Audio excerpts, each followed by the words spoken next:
Son canciones de los 60.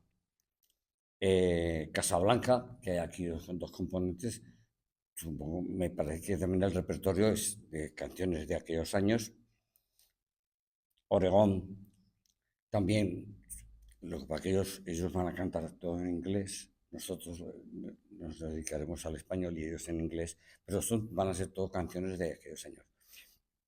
El solista Alfredo, Alfredo Laya también es un solista y también nos va a dedicar a una canción de Nino Bravo, una canción de los solistas.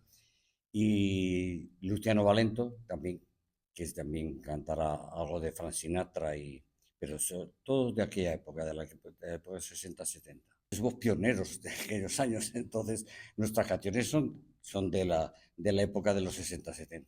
Dos músicos y un presentador también como Juan Bosch son los que constituyeron la Asociación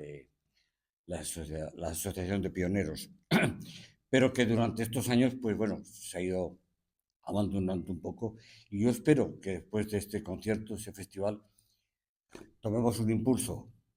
O tomamos un impulso o lo dejamos, porque somos 42 socios, 42 socios.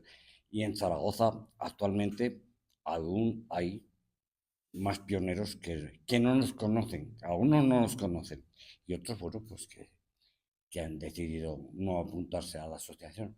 Pero los que estamos en la asociación vamos a seguir adelante con ella. Y vamos a promocionar la música y los músicos de aquella época.